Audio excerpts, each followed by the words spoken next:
The final offensive against Berlin, the final push against the Nazi government, began at exactly 4 a.m. on Monday, April 16, 1945. At that hour, less than 40 kilometers east of the center of the capital. Red flares exploded in the sky and gave way to an artillery barrage that shook the entire area, marking the start of the Russian attack. At the same time, troops from the U.S. Ninth Army were withdrawing from Berlin. They were heading back west to take up new positions along the Ehle River between the towns of Tangermünde and Barbie. 2 days earlier, General Eisenhower had decided to halt the Anglo-American advance. He said that Berlin was no longer a military objective. For some American soldiers, the city was only about 70 kilometers away. As the attack began, people in Berlin waited amid the rubble, silent and afraid. The only thing that mattered was survival. Eating was more urgent than anything else. Going underground made more sense than fighting. Holding on made more sense than winning. This is the story of those days, the assault on Berlin and what happened to the city. Although there are parts about fighting, this is not a military report. It is what ordinary people, both soldiers and civilians, experienced, caught in the midst of the collapse, frustration, fear and abuse brought by defeat and the entry of the victors. In the northern parts of Europe, dawn comes early. At Venus, the bombers were moving away. The first rays of sunlight peeked out in the east. In that early morning calm, columns of black smoke rose over the neighborhoods of Pankow, Wiesen, and Leichenberg. With the low clouds, it was difficult to tell how much of the glow came from the dawn, and how much was the reflection of the fires that continued to burn what remained of Berlin. As the smoke spread over the ruins, Germany's hardest hit city by bombs was revealed, naked and broken. It was covered in soot, pockmarked everywhere, and littered with the twisted remains of collapsed buildings. Entire apartment blocks had vanished. In the heart of Thessaly, neighborhoods no longer existed. In these empty spaces, what had once been avenues and streets were now paths filled with stones and dust, winding their way through mountains of bricks. Everywhere, what remained standing were windowless, roofless structures that seemed to stare skyward through gaping holes. After the attack, a fine layer of ash fell over everything, covering what had been destroyed. Amid the remains of brick and twisted iron, nothing moved except the dust swirling in the wind. It seeped into the famous Unter den Linden Boulevard, where the trees, now leafless, had their branches burned. Almost none of the area's banks, libraries, or elegant shops remained unscathed. But at the western end of that avenue, Berlin's best-known landmark, the Brandenburg Gate, though badly scratched and broken, still stood, its 12 large columns still holding. Nearby, on Wilhelmstrasse, where several government buildings and old palaces stood, the remains of thousands of windows glittered on the piles of stone. At number 73, the small palace that had once been the official home of the presidents before the Nazi regime had been gutted by fire. It had once been called a kind of little Versailles. Now the water figures in the front yard fountain were smashed to pieces above the entrance, and the statues on the roof representing Rhinelanders were headless and bruised by shrapnel. A little farther on, at number 77, the building was damaged but still intact. All around, rubble was piled up. The 3-story L-shaped facade had its light brown siding worn away. Above each entrance, golden eagles with swastikas still hung, but their surfaces were deeply scarred. Above the balcony from which many shouted speeches had been delivered was still visible. It was the Reich Chancellery, Hitler's command post, still standing. Up the Kirstenum, once a kind of Fifth Avenue in Berlin, was the twisted skeleton of what had been the Kaiser Wilhelm Memorial Church. On the burned-out clock tower, the hands were stuck at 7:30 and hadn't moved since 1943, when a single night of bombing destroyed more than 1,000 hectares of the city. A few meters away was what remained of Berlin's most famous zoo. The aquarium building was devastated. The reptile, hippopotamus, kangaroo, tiger, and elephant areas, like many others, were in ruins. Surrounding it, The Tiergarten Park, over 600 hectares in area, was a lifeless field filled with giant holes from explosions, lakes of debris, and half-destroyed embassies. It used to be a forest with leafy trees. Now it was just burnt trunks. The largest ruins remained in the northeastern part of the Tiergarten, not from the bombs, but from the regime's own policies. The Reich building, the seat of parliament, was deliberately set on fire by the Nazis in 1933, and they blamed the communists. This gave Hitler the excuse to seize all power. Above the entrance, with 6 columns, the inscription to the German people was still engraved. In front of the parliament building there used to be a group of sculptures. All were destroyed except one, a tall column of red granite and bronze. After the Reichstag fire, Hitler had ordered it moved. Now it stood a kilometre away on Charlottenburg shore, right in the centre of what was the east-west axis that crossed the city. When the sun rose that morning, the golden figure at the top of the column could be seen, a winged statue carrying a laurel wreath in one hand and a flag bearing the Iron Cross in the other. It was still intact, surrounded by the shattered city. It was the victory column. All over the city, alarms began to sound, signalling that the danger was clear. It was the 314th Air Raid against Berlin. In the early years of the conflict, the attacks were more spaced out, but now bombs fell constantly. The Americans during the day and the British at night. The amount of destruction was already enormous. More than 26 kilometres were in ruins, 10 times more than the Germans had destroyed in London. More than 85 million cubic metres of ruins were estimated to lie in the streets, enough to form a mountain more than 300 meters high. Nearly half of the 1.5 million homes in Berlin had some form of damage, and 1 in 3 was no longer usable.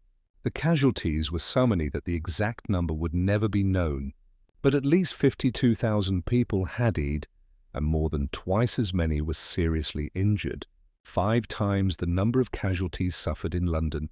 Berlin was already a flattened city, and the worst was yet to come.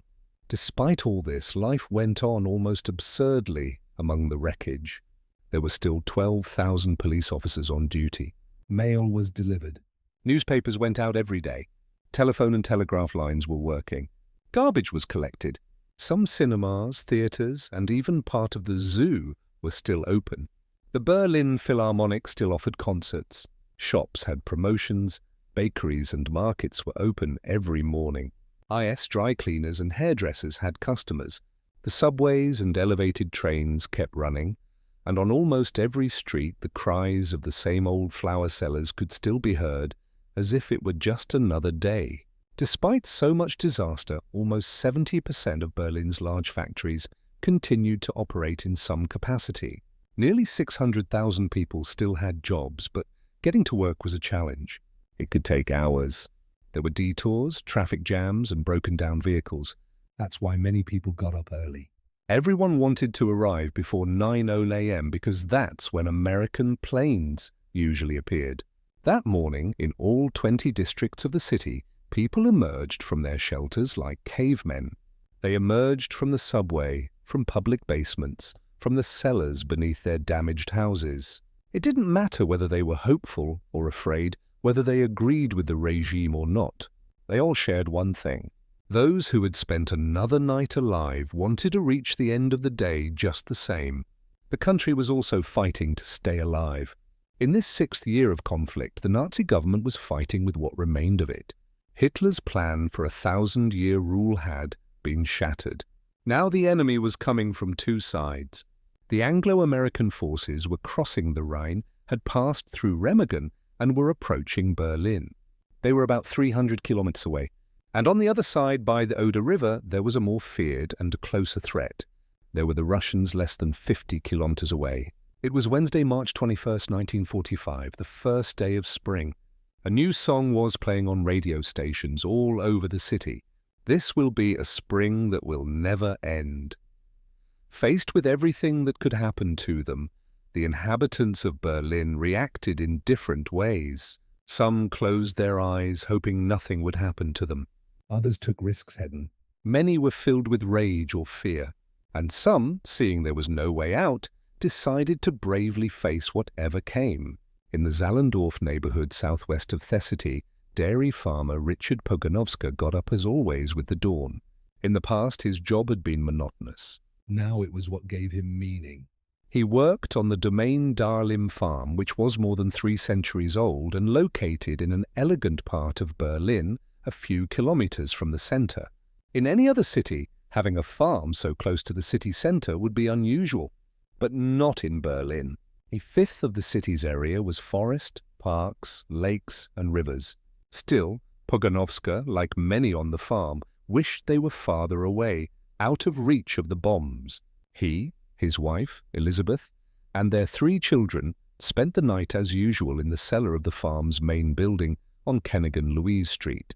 Sleep was almost impossible because of the noise of the anti-aircraft guns and the explosions.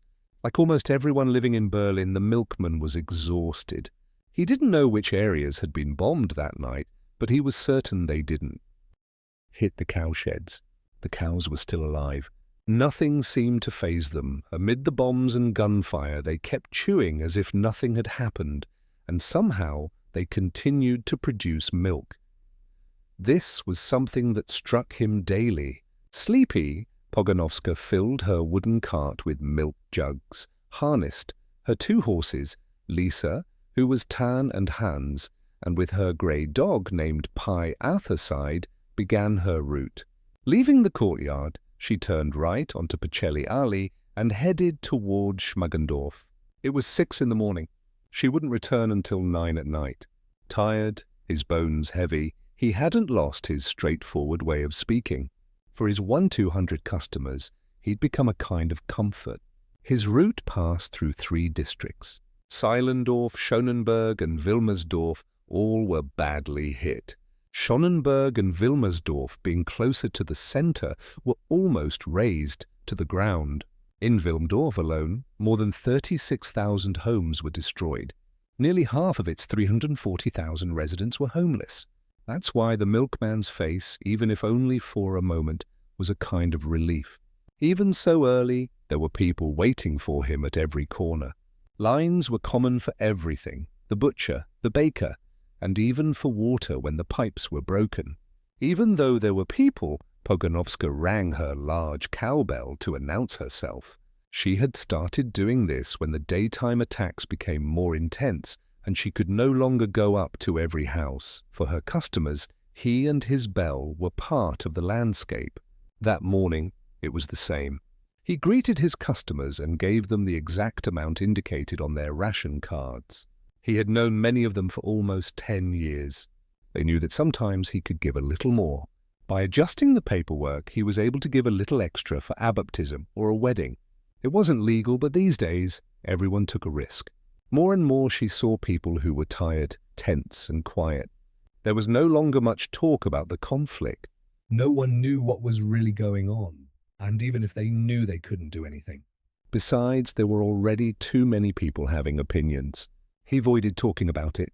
With his 15-hour-a-day routine, he had learned not to think too much about the war.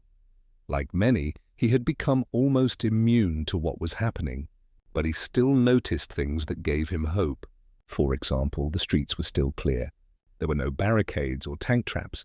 No cannons or soldiers digging trenches could be seen. Nothing showed that a siege was being prepared. Moreover, every day as he passed through Friedau, where several high-ranking officials lived, he looked at one house in particular. An important postal official loyal to the party lived there. They always left the curtains open, and from his cart, the milkman could see a huge painting hanging in the living room. It was a portrait of Hitler, his face serious and defiant. If things were that bad, he thought that painting wouldn't be hanging anymore. He clicked his tongue to hurry the horse and continued with his work. Although the outlook was bleak, he saw no reason to panic. No part of Berlin had been completely spared from the bombing, but Spandau, one of the larger neighborhoods in the west, hadn't been hit as hard. Everyone expected a major offensive to hit at any moment. It was strange that it hadn't happened since the city's largest arms industry was located there. In contrast to other areas of the center where up to 70% of the buildings were destroyed, only 10% had been lost in Spandau. Still, That meant more than 1,000 unused homes. But compared to the other neighborhoods, it was still small. In the most damaged areas, a sarcastic phrase was repeated: "Spandau dwarfs are the last to go to the coffin." On the westernmost edge of Spandau in Starken lived a couple, Robert and Ingeborg Kulb. There had been no serious bombing raids there. The only explosions that had been close were the ones that missed reaching the airport. Their two-story house with orange and brown walls, a glass-enclosed porch, and a garden was undamaged. They lived with a tranquility that many envied. Ingeborg took care of the household chores. She prepared meals, tended the garden, and looked after their two sons, 8 and 10. Robert, 41, worked as an electrical engineer at Siemens. The company continued to operate normally, which was already unusual.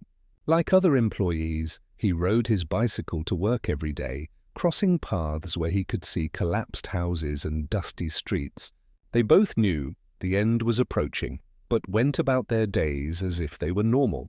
Ingeborg organized the house and made sure everything was clean. Robert went to the factory, fixed engines, and made sure the power lines didn't fail. Sometimes at night they listened to the party speeches, which still said victory was possible. They no longer believed in it, but they kept listening. There were tense moments, of course. When the alarm sounded, they went down to the basement. They prepared the flashlight, blankets, and a small radio. They didn't talk much. They just waited for the danger to pass. Then they went up, swept the dust, fixed what was broken, and moved on. The neighborhood still had shops open. You could buy bread, although you had to wait in line. The butcher was still open for a few hours, and in the streets some children were still playing.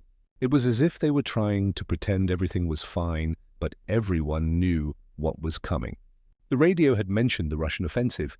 Rumors spread of looting, abuse, revenge. People were starting to dig holes in their gardens to hide things. Others covered their windows with blankets and cardboard. Some neighbors were discreetly saying goodbye. They went to the countryside, to relatives' houses, or simply disappeared. In that seemingly absurd calm, many wondered the same thing: how much longer the city would hold out. No one said it out loud, but everyone felt it. And meanwhile, they continued with their routines as if it were the only way to avoid going crazy. General Heinrici sounds the alarm. On March 13, 1945, Hitler decided to remove General Gotthard Heinrici from command of Army Group Vistula. He was a veteran, methodical, and quiet soldier. That day, he was placed in charge of the most fragile sector of the entire Eastern Front. Army Group Vistula was tasked with protecting the direct road to Berlin. Opposite it lay Marshal Zhukov's forces. No one but Heinrici knew what was coming. When he took over, the situation was disastrous. The army had fewer divisions than necessary, outdated weapons, incomplete units, and many without real experience. The defensive lines were weak and poorly constructed. There was no time to reinforce them. Heinrici started with the basics, moving his soldiers to more strategic locations. He also ordered trenches to be built, roads to be reinforced, and minefields to be laid. He knew this wouldn't stop the Russians, but it could delay them.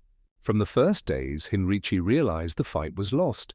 It could only buy time. It was no longer a matter of holding positions, but of slowing down the inevitable. He made this clear in his reports. If the enemy attacked with everything, there would be no way to stop them. The German divisions were exhausted. The soldiers had gone weeks without rest. There was a shortage of food, fuel, and medicine. Communications were constantly interrupted. The artillery barely functioned, and the skies were controlled by the Russians. Every movement was observed from the air. Heinrici was not a politician. He spoke little, but with facts. His reports were cold and detailed. He didn't try to please Hitler or sugarcoat everything. What he said was real. Because of this, he didn't sit well with some officers in the high command. At a meeting on March 20th in the command cabinet, Zorasan, Heinrichs held maps and explained the situation. He showed how the enemy was gathering forces, how they had detected tanks and heavy weapons, and how the Soviet troops were moving. He said the attack was a matter of days.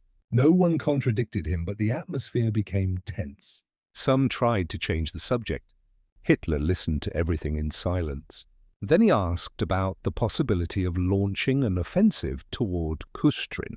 Heinrici said that wasn't feasible. There weren't enough troops for that. If units were pulled from the front, the defense would be breached. The only sensible thing to do was to hold and delay. After that meeting, Heinrici returned to his post. He ordered the positions to be improved. He ordered wood, sandbags, and barbed wire to be brought in. There wasn't much, but with what little remained, they tried to make a stronger line. At the same time, he reorganized what he could. He changed commanders, merged battalions, and assigned clear functions. His priority was to hold. On April 4th, a reconnaissance plane confirmed what they had already suspected. More than 1,000 tanks were immersing on the other side of the Oder. The Soviet divisions were moving quickly. Everything indicated that the attack was imminent. That same night, Heinrici summoned his unit commanders. He ordered them to evacuate the front lines by nightfall on the 15th. He said that no later than dawn on the 16th the attack would begin. In his words, there was no drama, just facts. He calculated that with luck, they could hold out for 5 days. After that, the Russians would reach the heart of Berlin. There was no way to stop that. German reserves were minimal. Mobility was almost zero. There was no air support, and orders from above were no help. On the 14th, Heinrici was summoned again to a meeting with Hitler. This time, it was in the bunker. He entered unescorted in his wrinkled uniform. Hitler was already inside along with Keitler, Jodl, and Goebbels. The room was small, dimly lit. A huge map hung on one wall. On it, positions were marked with red and blue pins. Hitler greeted it with a curt nod. Then he began to talk about a counter-offensive. He said that a shock group with SS units and panzer divisions was going to be assembled to attack the enemy's left flank. Kustrin had to be recaptured. He said that would change the course of events. Heinrici waited his turn to speak. Then he said that there was no possibility of launching such a maneuver. He explained that the central front could not be left undefended, that there were no tanks available, that even if there had been, the terrain was muddy and the vehicles would get stuck. Hitler looked annoyed. He interrupted. He said he had already given the order that the soldiers had to obey, that it took will, not excuses. Heinrici lowered his gaze but maintained his point. He said the men were exhausted, that no one could fight without rest, without food, without ammunition, that this wasn't a lack of will, but simple physics. Jodl intervened. He said morale was key, that history would judge them. Heinrici didn't reply. He just looked at the map. He mentally calculated the hours remaining. He knew that even as they spoke, the Russians were already ready to advance. When the meeting ended, he left the bunker without a word. He got into his car and returned to the front. He didn't sleep that night. He stayed in his barracks, reviewing the intelligence reports again. At 3 a.m. on April 16th, the sky lit up. The Soviet artillery began firing. It was the beginning of the end. The bombardment began with an intensity that surpassed anything seen before. Along the entire front, from the Oder River to the CO heights, shells rained down non-stop. Communication lines were cut in a matter of minutes. The most exposed trenches were ravaged by explosions. The positions Heinrici had ordered evacuated a few hours earlier were destroyed. The soldiers in the second lines waited in silence. They knew that after this firestorm, the advance of the infantry and tanks would come. The noise was so loud that it was impossible to speak. All you could see were mud-stained faces, fixed eyes, tense hands gripping rifles or grenades. Amid the chaos, Heinrici moved between the command posts. He didn't say much. He only asked about the situation, reviewed maps, and gave instructions. He was clear that the objective wasn't to win, but to delay. Every hour the Russians could be held back was another hour to evacuate civilians, to prepare Berlin, to attempt the impossible. At 5 a.m., the first reports confirmed that enemy artillery had broken through. In several sectors, Soviet troops were crossing the river.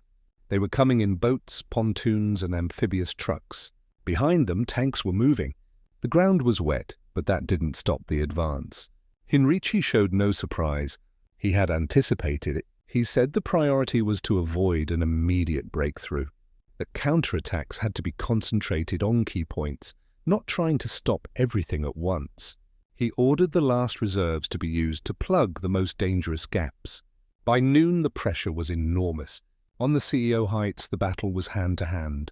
German troops were fighting for every meter, but casualties were very high. Enemy tanks were rolling up the hills and smashing through the defences. The ground shook with every explosion. The reports reaching Army Group Vistula headquarters were increasingly alarming. An entire division had been cut off. Another was out of ammunition. The telephone lines were cut. Only the radios remained, which sometimes worked and sometimes didn't. Henry remained in charge. He refused to evacuate. He said that as long as he could receive reports, he would continue to command. He called his officers together every few hours. He asked about morale, food, and the wounded. He ordered that the approach Cesto-Berlin be held as much as possible. If those roads fell, there would be no other options. On the 17th, the situation was even worse. The lines had broken in two places. The Soviet troops had crossed in force. Attempts to slow their advance with flamethrowers and mines were ineffective. It was no longer a question of containment, but of preventing collapse. That afternoon, Heinrici asked to speak to the High Command in Berlin. Keitel answered by radio. Heinrici explained that if an orderly withdrawal was not authorized, the entire front would fall. He said they had to fall back to the outskirts of Berlin and form a last line. If they didn't, the Russians would reach the capital in a matter of days. Keitel said that wasn't possible. Hitler had given orders not to give ground. Any retreat was forbidden. They had to stand where they were. To retreat was to surrender. Heinrici didn't reply immediately. Then he repeated that if the order wasn't given, he couldn't guarantee anything. Keitel asked him to wait. He said he would consult. Hours later, the reply came. It was negative. The current position must be maintained.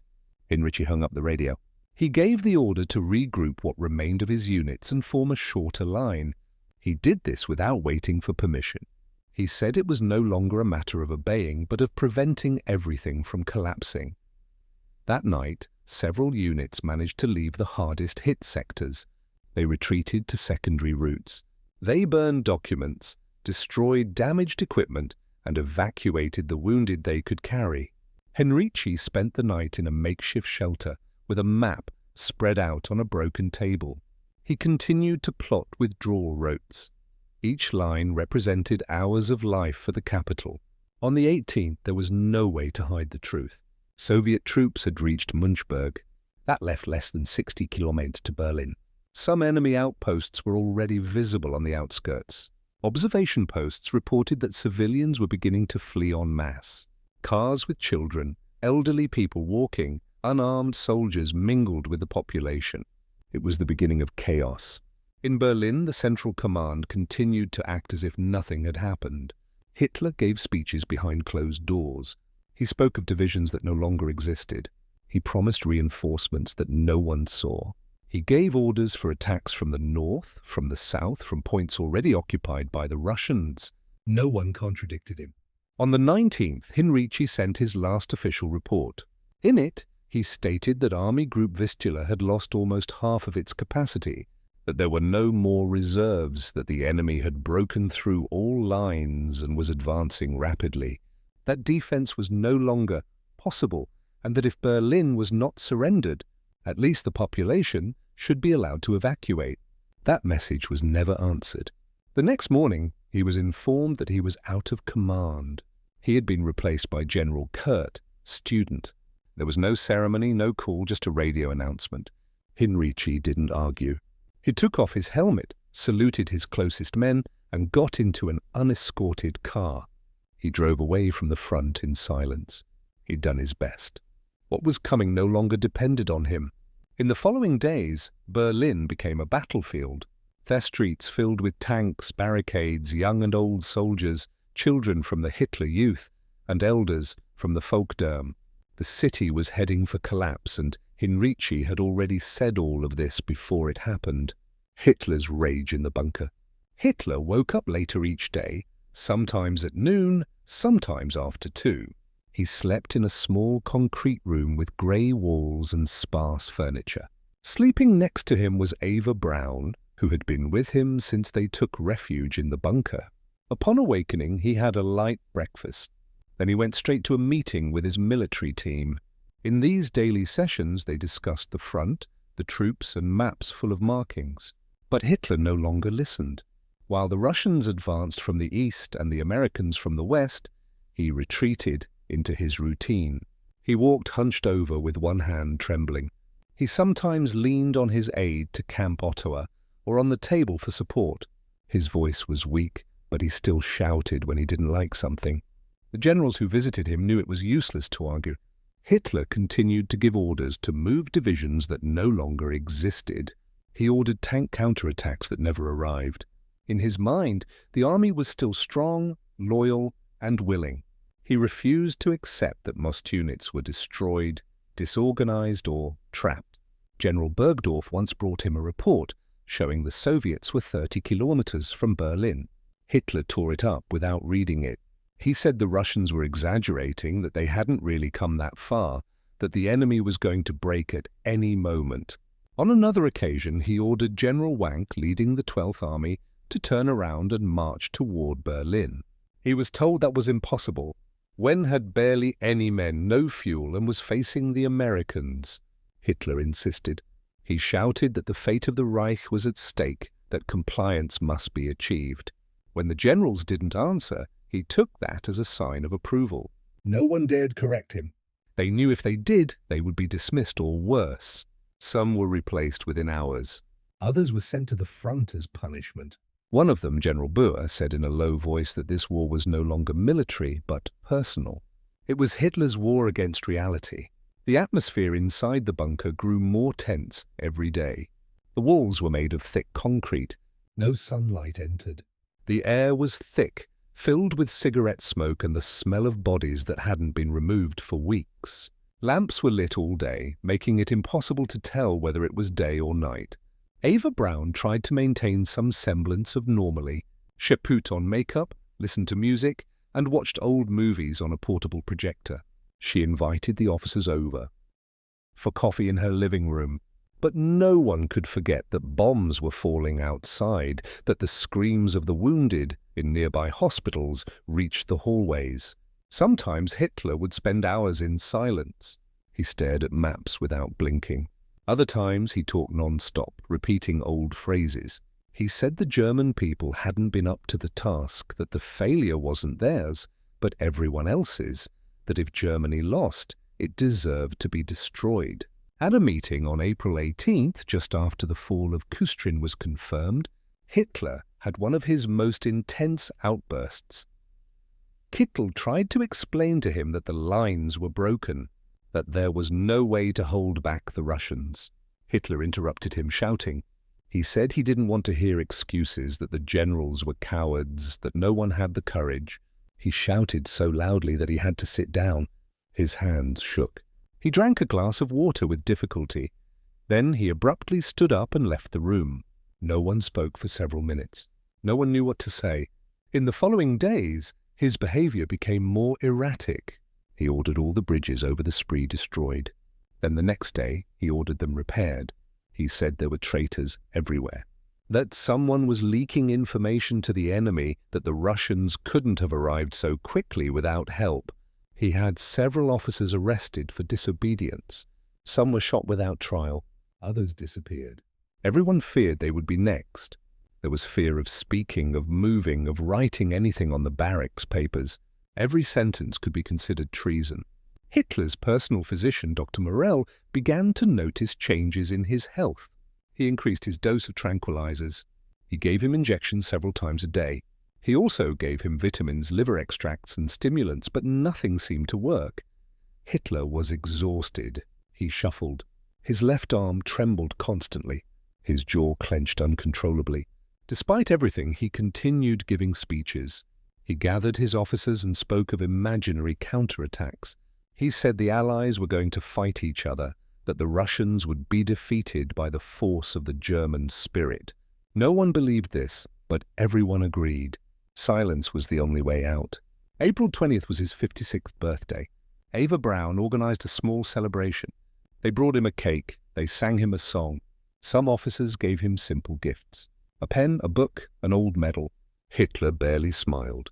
He said a few short words. He thanked them. Then he went to his room. That same day, he received his last official visit. General Keitel, Admiral Dönitz, and Marshal Göring passed by the bunker. They shook his hand.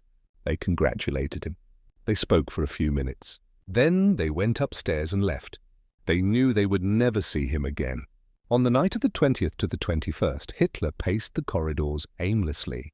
He muttered random phrases. He asked about divisions that no longer existed.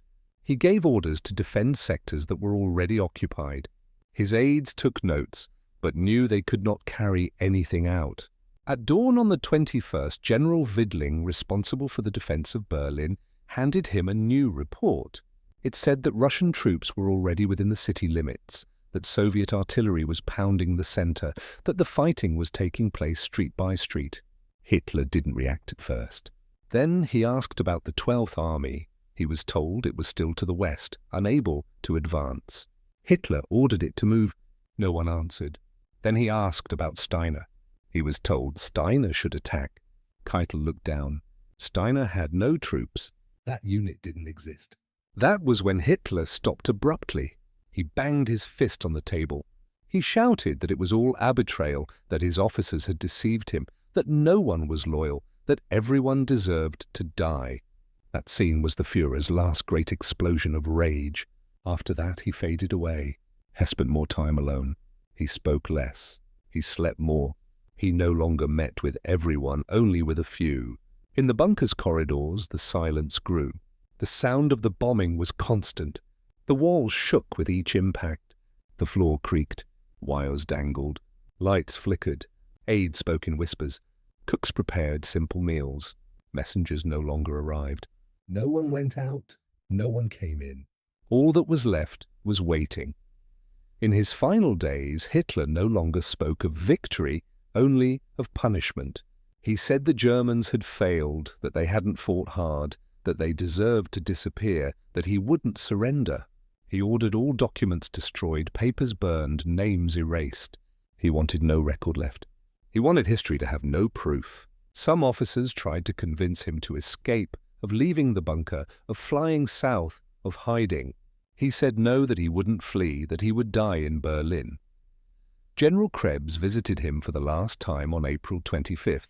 He told him the Russians were now less than 2 kilometers away, that there were only a few days left, maybe less. Hitler nodded. He said nothing. That afternoon he called his secretary. He dictated his will to him. He said he named Dönitz head of state, that he expelled Himmler and Göring from the party, that he had been betrayed by everyone. Then he locked himself in his room. Eva Braun accompanied him. No one knew what was going on inside. Only the radio could be heard, some music. The rest of the bunker waited. Thus ended Hitler's rule. Not with a speech, not with a battle, but with shouts in the darkness, with torn papers, with meaningless orders. The man who had controlled half a continent was left alone, trapped between concrete walls while the world outside collapsed. The collapse of loyalty, Göring, Himmler, and the silent betrayal. On April 20th, 1945, while Hitler was celebrating his 156th birthday in his bunker, Field Marshal Hermann Göring was in Berchtesgaden, southern Germany at Tersidence, known as the Eagle's Nest. From there, he closely followed the reports coming in from Berlin. He knew that the capital was almost surrounded. He also knew that Hitler was no longer giving clear orders. Göring was not an active military officer at that time. For months, his role had become symbolic. He had been officially designated as Hitler's successor should he become incapacitated.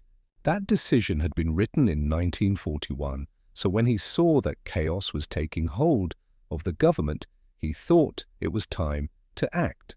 He sent a coded message to the bunker. In it he said that if Hitler could not govern, he would assume command as established by party law. He said he expected a reply before nightfall. If he didn't receive one, he assumed he had to take control. The telegram was delivered to the bunker's command room.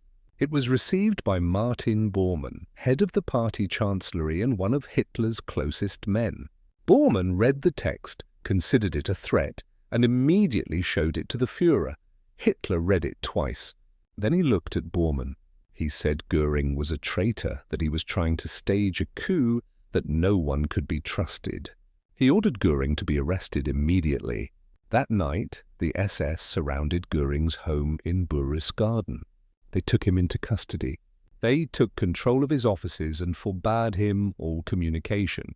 It was a rapid fall. From being the designated heir, he became a prisoner of his own regime. Meanwhile, Heinrich Himmler, head of the SS and one of the most feared men in the Third Reich, was also moving on his own. In the days before, he had initiated secret contacts with Swedish representatives. Through Count Fosse Bernadotte, Himmler offered to negotiate a surrender with the British and Americans. He said he could guarantee order in Germany, that if the Western Allies agreed to deal with him, the Russians could be prevented from taking over the country. His proposal included keeping part of the party and SS apparatus to ensure the transition. The British didn't respond, nor did the Americans, but the talks didn't go unnoticed. The report of Himmler's movements also reached the bunker, just as Hitler was still digesting Göring's betrayal. Bormann took it upon himself to show him the papers. He told him that Himmler had also crossed the line, that while he was in his underground shelter, those who called themselves his allies were negotiating his replacement. Hitler lost control. He jumped up, threw the papers to the floor, and shouted that he had been deceived by everyone, that the men trusted most had betrayed him, that there was no one left. He ordered Himmler's arrest, but Himmler was nowhere to be seen. He had fled Berlin. Hitler then demanded that all of Himmler's party positions be dropped, that his name be erased from the records, that no one else mention him. It was as if he no longer existed. In just 2 days, his 2 most important collaborators had been eliminated from the circle. Göring and Himmler had been part of the regime's core from the beginning. One had organized the Air Force. The other had created the SS, the camps, and the control system. Now both were out. News of these expulsions circulated quickly among the officers. Many didn't say it out loud, but they knew the end was near. If the leaders fell one after another, what could be expected of the rest? Joseph Goebbels was one of the few who remained loyal to Hitler. He moved into the bunker with his wife and children. He said he would die beside the Führer. He took notes, drafted communiques, and made statements for the radio stations that were still functioning. He said the German spirit hadn't given up, that there was still hope, but his words no longer convinced anyone. In the streets, the fighting intensified. The Red Army advanced block by block. The defense lines were thin. Many fighters were untrained teenagers or old men with old rifles. Hitler received reports every few hours. They were no longer maps, but lists of lost units, casualties, captured buildings, abandoned positions. He had few options left. In an attempt to stop the collapse, he ordered the execution of Hermann Fegelein, the SS liaison in the bunker, and Eva Braun's brother-in-law. He was accused of trying to escape.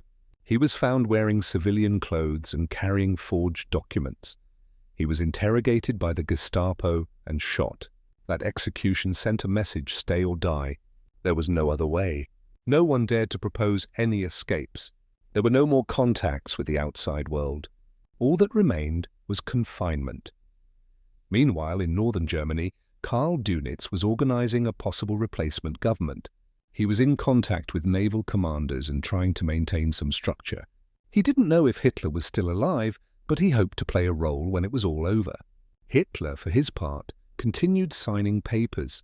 He designated Dönitz Asch's successor in the event of his death. He officially expelled Göring and Himmler.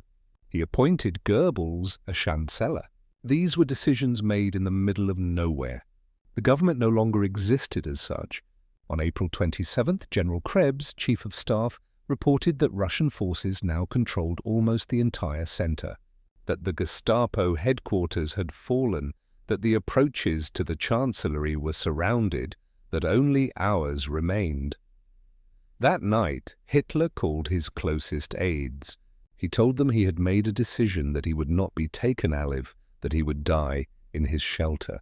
He asked for 2 poison capsules and a pistol to be prepared, one for him, one for Eva Braun. He said everything was ready, that the rest could do as they wished. Some decided to stay. Others looked for escape routes. In his final hours, Hitler no longer shouted. He only spoke in a low voice. He repeated phrases. He said the German people had failed, that they had not defended him, that they did not deserve to survive. On April 28th at dawn, the final confirmation arrived. A Swedish channel broadcast a bulletin. Heinrich Himmler had tried to negotiate Germany's surrender with the Western Allies. It was clear. It wasn't a rumor. It was true. Hitler said nothing.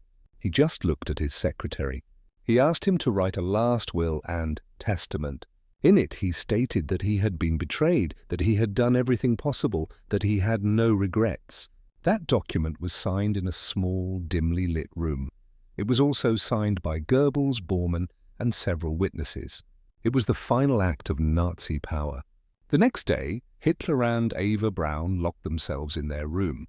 They closed the door. A few minutes later, a shot was heard, then silence. The bodies were taken to the Chancellery Garden. They were doused with gasoline and burned. It was Hitler's last order that his body not be left behind. Göring, arrested, would be released days later by American troops. Himmler, captured by the British, committed suicide with poison before being interrogated. The Third Reich had ended, and it had ended not only with bombs, but with betrayals. The structure that had seemed made of iron had been broken from within.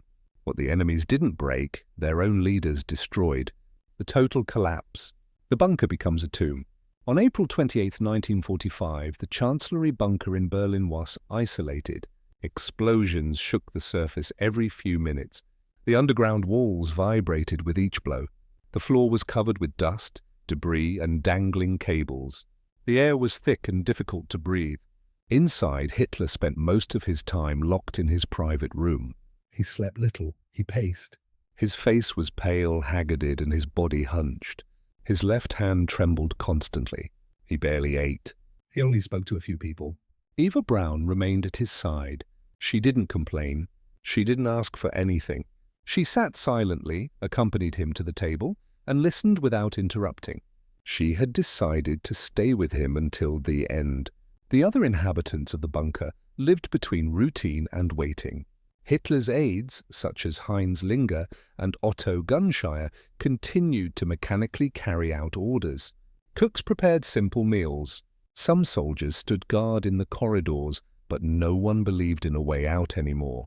General Krebs continued to receive reports from the front. Worse news arrived every hour. The Red Army had broken through all lines. The center of Berlin was already a battlefield. There were no reinforcements. There were no escape routes. On April 29th at dawn, Hitler summoned his secretary, Trudel Junge. He dictated his political testament. In that document, he left precise instructions on the succession. He designated Donuts as head of state and Goebbels as head of government. He expelled Himmler and Göring from the party. He thanked a few. Then he dictated his personal testament. He left everything to Eva Braun. Those present signed Junge, Bormann, Goebbels, and several others. It was a formal ceremony without solemnity. No one said anything. When he finished, Hitler stood up and returned to his room. That same day, Hitler and Eva Braun were married. It was a quick ceremony inside the bunker before a state official. She signed her new surname, Eva Hitler. There were no guests, no toasts, no music, just a few words and 2 signatures. As he left, Hitler greeted those present. His face was motionless. He said the end was near. In the following hours, he began giving final orders. He asked that gasoline be prepared, that a place be chosen to burn the bodies, that someone take care of that when it was all over. Gay was given that task.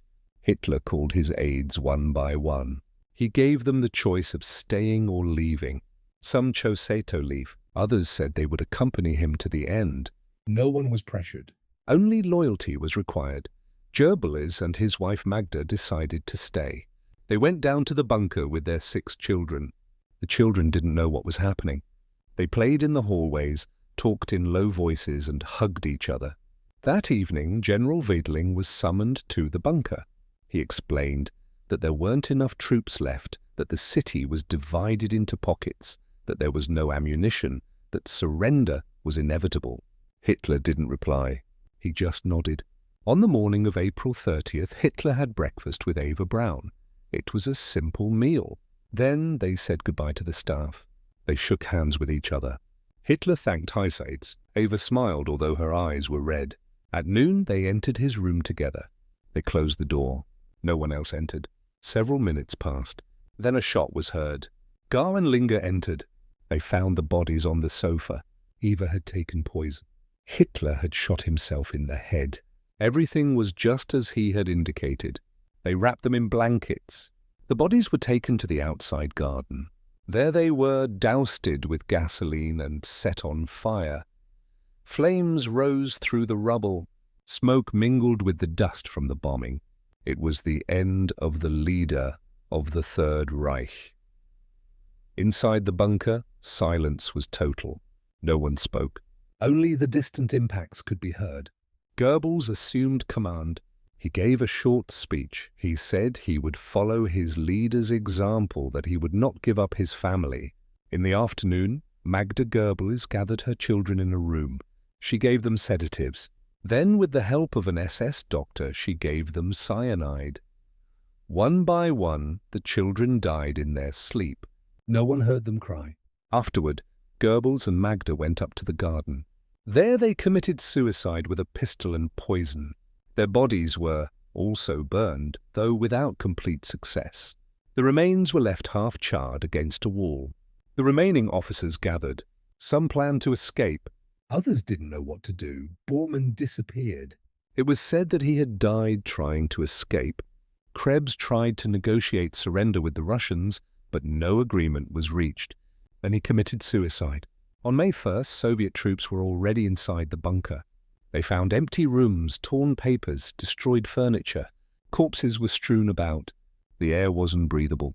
The floor was covered in blood and dust. Thus ended the center of Nazi power. Not in a conference room, not on a battlefield, but in an underground shelter amid screams, betrayals, and fire. The Third Reich, which had promised 1,000 years, lasted barely 12, and its last act was a collapse inside a hole underground. After the silence, surrender, trials, and the shadow of Heinrici. On May 2nd, 1945, Berlin stopped resisting. At dawn, General Wedling, head of the city's defense, appeared before the Soviet troops. He wore a white helmet and a handkerchief tied around his arm. He said the time had come, that it was all over, that Berlin surrendered. Russian soldiers escorted him to a command post. There he signed the documents. He handed over his weapons. He ordered his men to stop fighting. Some still didn't know Hitler was dead. Others sensed it. His radio orders could no longer be heard. No one responded from the bunker. With the fall of the city, the war in Europe could no longer continue. On May 3rd, British troops occupied Hamburg. On the 4th, Denmark and northern Germany surrendered. On the 5th, Austria fell into Allied hands. And on May 7th, in the city of Reims, France, the total surrender was signed. The document stated that all German forces would cease combat. At 11 p.m. on May 8th, the act was signed by General Alfred Jodl, representing the German High Command. In front of him were Eisenhower, representing the United States, and his British and Soviet allies. A day later, the signing was repeated in Berlin, this time with the Red Army commanders directly present. They wanted a copy for their records. They wanted to make it clear that they too were in the victory. While all this was happening, Heinrich Himmler, still alive, was trying to escape. He had disguised himself as a private soldier. He was carrying false documents. He was captured by the British near Bremen. When they discovered his identity, they interrogated him, but before he could speak, he swallowed a poison capsule. He died within minutes. Hermann Göring, meanwhile, was arrested by American troops in Bavaria. He was taken to a prisoner of war camp. There he awaited trial. He denied having betrayed Hitler. He said he was only trying to fulfill the succession he himself had signed years before. In the following months, the Allies began collecting evidence, photographs, documents, testimonies. The goal was to prosecute the Nazi leaders for war crimes and crimes against humanity. An international tribunal was created. Its headquarters would be in Nuremberg. The trials began in November 1945. The defendants sat in a witness box. Among them were Göring, Ribbentrop, Keitel, and other leaders of the regime. The evidence was overwhelming. The images from the concentration camps shocked the world. Göring was sentenced to death but committed suicide the night before his execution. Keitel was also convicted and hanged. Several others were sentenced to life imprisonment or long prison terms. Some were acquitted due to lack of evidence. But the trial left its mark. The world already knew what had happened. In that context, General Heinrici remained silent. He had been removed from command days before the fall. He had disobeyed the order to hold the front at all costs. He had ordered a withdrawal on his own. That saved him. When he was captured by the Allied forces, he was interrogated. He said he had tried to prevent further deaths, that he no longer believed the orders he received, that he had seen the disaster coming.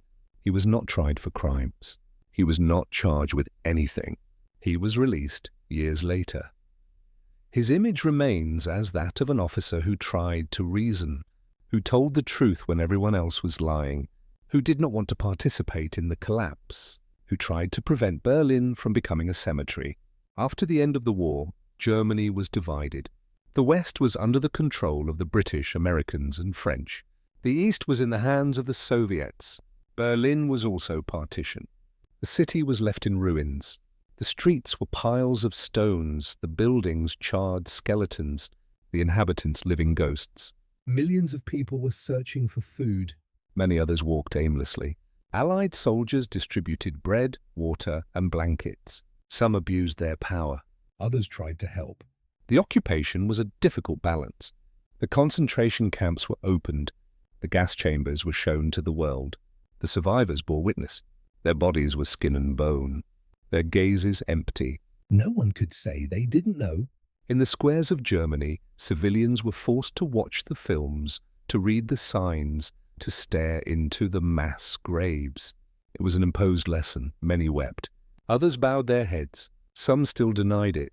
Hitler's name was erased from schools, from thief streets, from documents. His pictures were destroyed. His books were removed. But his shadow remained in the rubble, in the memories, in the unanswered questions. The Chancellery bunker was closed, sealed, then destroyed. New buildings were erected on its remains, but underground, the hallways, the rooms, the stairwells remained, a place that became a symbol of the fall. In the following years, Germany began a process of reconstruction. New laws, new structures, new parties, but the division remained. The wall that rose in Berlin was more than concrete. It was a line in history.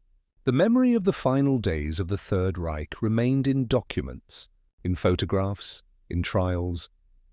The scene of Hitler locked in a bunker, surrounded by smoke, betrayed by his own people, became the emblem of the collapse. The figure of Heinrici, distant, prudent, remained as a contrast. He was not a hero. He was not a martyr. But he was one of the few who dared to say what others kept silent, that the war was lost, that continuing to fight was pointless killing. The end came not with a great battle, but with whispers in dark corridors, with decisions made in silence, with gunshots in closed rooms, with bodies burned underground.